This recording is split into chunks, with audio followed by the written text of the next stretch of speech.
आजादी। ये वो शब्द है जिसे बोलने में 2 सेकंड भी नहीं लगते, पर पाने में हमें न जाने कितने साल लग गए।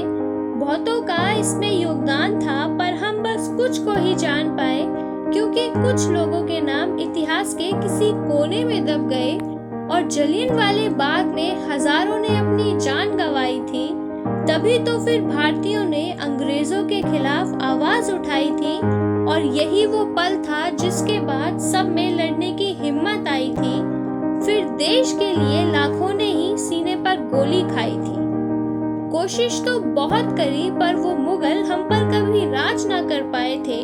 जब हमारे गुरु गोविंद सिंह ने अपने एक एक सिपाही से उनके 1.25 लाख लड़वाए थे, और आजादी से ऐसा इश्क हुआ कि 23 साल की उम्र में भगत सिंह, सुखदेव और राजगुरु हंसते हंसते फांसी चढ़ गए।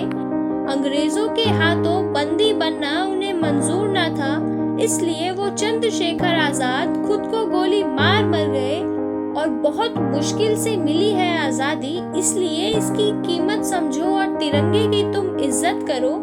जान जाओगे सारा संघर्ष उनका, एक बार इतिहास तो पढ़ो, तभी तो पता चलेगा कि छत्रपति शिवाजी, महाराणा प्रताप और पृथ्वीराज चौहान जैसे शेरों ने देश पर जान वार दी, पर हार कभी ना मानी थी।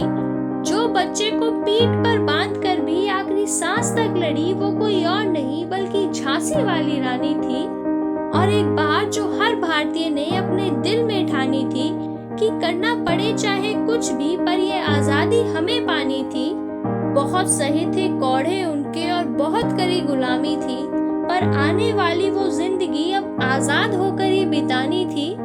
तो जिससे जितना भार उठा सबने हाथ लगाया था, तब जाकर कहीं अपना ये भारत गुलामी से आजाद हो पाया था। इसलिए सबसे विनती है कि जितना तुम कर सकते हो देश की भलाई करो, क्योंकि जंग आज भी जारी है। ना जाने कितने ही सिपाही देश के लिए आज भी शहीद हो जाते हैं। और मरता तो हर इंसान है इस दुनिया में, पर बहुत खुश नसीब होते हैं वो जो देश के काम आते हैं।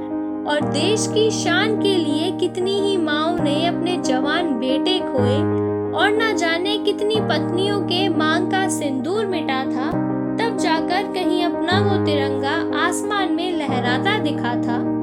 इसलिए एक बात ध्यान रहे कि जो आज भी रगों में बह रही, वो देशभक्ति कभी रुके नहीं। और हिफाजत करो कुछ ऐसी उस तिरंगे की कि वो बस आसमान में रहे, जमीन पर कभी झुके नहीं।